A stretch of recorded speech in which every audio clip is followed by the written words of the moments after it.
2 weeks into the NFL season and Dynasty Fantasy Football is already flipped upside down. Players we thought were stashes, suddenly cornerstones. Rookies are already breaking out, and some left-for-dead vets look like league winners. Today we're breaking down the players who are reshaping Dynasty Fantasy Football right before our eyes. All right, John, let's start with a year two wide receiver who looks like he's absolutely going to break out this year. We knew Rome Odunze was a talented player. We knew he was a great prospect coming out of college last year. Obviously was stuck in a horrible situation, but man, he looks way better this year. I don't know if the situation is, miles better than last year, but it's certainly better. So Rome Odunze, is he now a cornerstone asset for Dynasty leagues? I think he absolutely has to be considered close to a cornerstone. I mean, cornerstone is tough to reach, Jamar Chase, Justin Jefferson level, but you have to be more than encouraged if you are a Rome Odunze owner right now, regardless if you're rebuilding or contending. It just really feels like the new head coach here, Ben Johnson, has chosen Rome Odunze as his number one wide receiver, not DJ Moore. We look back to the last 3 seasons in Detroit with Ben Johnson as the OC. Amon-Ra St. Brown, the number one wide receiver for the Lions, finished as the wide receiver 3, and the wide receiver 7 in PPR scoring. The just overall jump from his rookie to sophomore season here.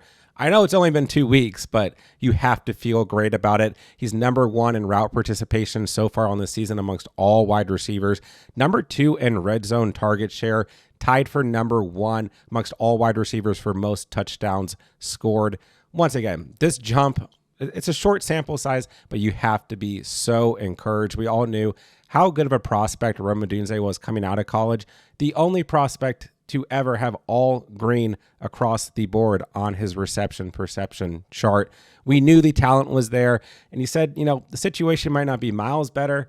I mean, maybe not, but I think it already feels miles better. You have to feel just amazing if you are an Odunze owner, even if it's just 2 weeks into the season. Yeah, you got to be feeling good because, like you said, this isn't a guy coming out of nowhere. We knew Odunze had the talent. He just needed the situation. Looks like he's gotten the situation, so got to feel very good if you have Rome Odunze. Now, we've seen the last 2 years. 2 years ago, Sam Laporta. Last year, Brock Bowers. It used to be like rookie tight ends never did anything for fantasy football, but now it's becoming a trend because now we have Tyler Warren, who looks like he's probably going to be easily the best rookie tight end in this class, and maybe a set and forget tight end going forward. So Tyler Warren, if you got Tyler Warren on your Dynasty team as tight end, do you just feel like you're set at tight end for the next 10 years here? Well, once again, we're only 2 weeks into the season, but, a stat that's been kind of flying around through his first 2 games so far on the year, he has 1 fewer target and 1 fewer receiving yard than what Brock Bowers had last year. And what you have to like here is that, Danny Dimes is looking like one of the best quarterbacks in the league, but what Daniel Jones really likes to do and has done throughout his career is take those easy throws across the middle of the field, and those typically go to the tight end position. And if you look at last week's matchup against the Broncos, this is a very good, defense overall, but one thing that they're a little weak at is those, middle of the field throws and, catches, right? And we saw that come to life last week with Tyler Warren. And already on the season, amongst all tight ends, he has finished number 3 in total targets, number 5 in receptions. He's number 1 in yards after catch. He is making big plays. So it's very early, and I don't know how long this trend of rookie tight ends will go on. But right now, we just talked about Rome Odunze and the Chicago Bears. Colston Loveland is nowhere to be found, and Tyler Warren looks like the guy to own in terms of rookie tight ends here in 2025. Yeah, it's becoming a thing, right? 3 years in a row. Maybe it's just a new thing, right? It used to be wide receivers needed 3 years to break out. Now it's they have to be good first year. Maybe that's where we're at with tight ends. But let's talk about a player who definitely was good early in his career and then had been kind of left for dead by the fantasy community and the Dynasty community as well, and that is Travis Etienne. Really, kind of became second fiddle to Tank Bigsby last year, and then there was uncertainty coming into this year. How was this backfield going to play out? Well, we got clarity really quick. He was easily the guy in week 1, and then they shipped off Tank Bigsby. So if you've held on to Etienne this whole time, or if you bought low on Etienne in this offseason, are you feeling like you now once again have a high-value stud running back for your Dynasty team? Well, I think in the short term, probably definitely. I mean, we got Baseball Tootin looming around. We saw him get, more volume in week 2 and everything with no Tank Bigsby on the roster now. So I think if you're a contender, you have to feel good because obviously the bulk of the carries are still in the short term going to ETN. But it's always tough with running backs. We know how short the lifespan of the running back in the NFL can be sometimes. But he's third most in red zone touches amongst all running backs.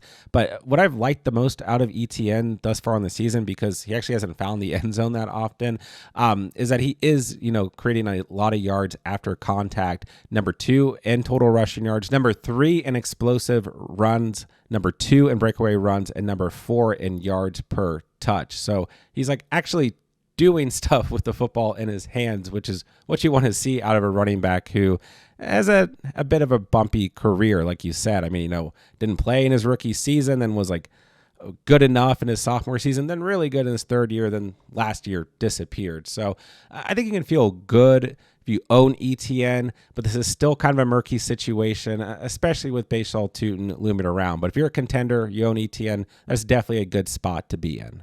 Yeah, definitely. And look, you talked about those metrics. Those are metrics he absolutely were some of the worst in last year. So good to see him turning that around. We'll see, again, what kind of role Tootin has as the year goes on, but you got to feel good. And kind of a similar running back here, Javonte Williams, a lot of hopes for this guy as a rookie. Remember, if you were playing fantasy football or watching football back then, he basically split his rookie year with Melvin Gordon.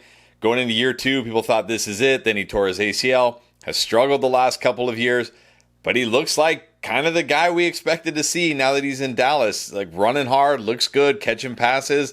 So Javonte Williams, if you, bought low or have been holding him this whole time, did you, find a kind of a diamond here that you didn't expect to have this season? Yeah, it's interesting. Kind of similar running backs. Both came out of the same draft class and kind of had been brushed off in their career. It's been a bit bumpy, whatever, right? I do like Javonte Williams in a very similar fashion in terms of if you are a contender in the short term. I think that this is going to end up being one of the bargain running backs in the 2025 seasons. And ultimately, my worry comes down to the fact that he's just on a 1-year deal with the Cowboys. So, we don't really know the future outlook for Javonte. And once again, we see this happen with the running back position all the time. Players kind of pop up and then disappear, can have a really solid season, and then, be on, absolute dust the next season. But you have to feel good. I mean, I will keep in mind, or I think you should keep in mind, week 1, 2 scores from very short yardage situations that were created. And then week 2, he played the worst run defense in the NFL. So he's the RB2 right now in fantasy. And last week, if you guys watched the highlights, he looked like Saquon Barkley out there. It was he looked absolutely amazing doing all kinds of stuff. But it's a long season. We might need to kind of pump the brakes here. Still, if you're a contender in the short term, you got to feel good. But the future is still a bit murky, with the contract and just, what we see in terms of the running back position in Dynasty on a yearly basis. Yeah, definitely. Running backs are always tricky year to year outside of the absolute studs. But, I mentioned earlier about how it used to be wide receivers didn't break out till year 3. Maybe we're seeing that with Quentin Johnston this year. He's had a great start to the season already, 3 touchdowns on the year, but it's not just the touchdowns. He's involved in this offense, and the Chargers are throwing to the wide receivers at the highest rate of any team in the NFL right now. I know he's got a tough matchup this week against the Broncos, but is this it? Is QJ finally ready to break out?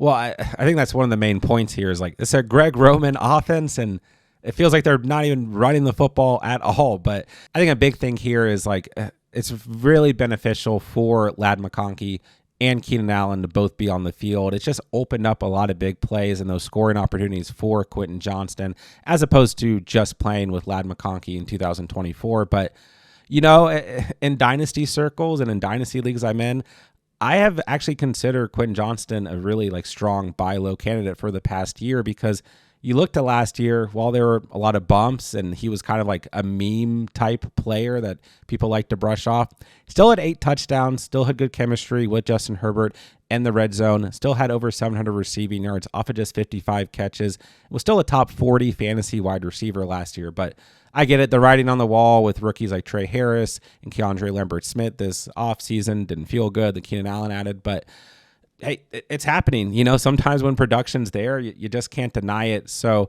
he's still on his rookie contract, and I do kind of feel like this could be similar to like Rashad Bateman with the Ravens, where like another player who there are high expectations out of an early draft selection.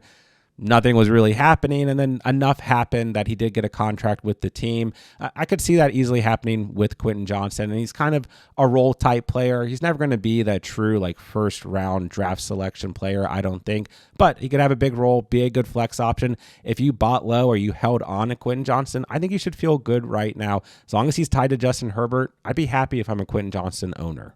All right, and then we can't go throughout this entire video without talking about some rookies. Of course, we've already had some very strong rookie performances from wide receivers. Let's start with the guy who was he was technically the number 2 wide receiver drafted because Travis Hunter was a wide receiver / DB, but that's Ted McMillan of the Carolina Panthers. Hasn't had that huge game yet, but I mean, if you pick this guy in your rookie drafts, you got to be feeling really good right now. I mean, all the signs are there that this guy can be a fantasy, high-end producer for years to come. Yeah, and, we look through the first 2 weeks of the season, the Panthers offense hasn't been entirely encouraging, based on some of the strides we saw late last year with Bryce Young. But they've been on the road against 2 decent defenses. The Jaguars have been quietly good to start the year. Cardinals have been banged up, but also quietly good.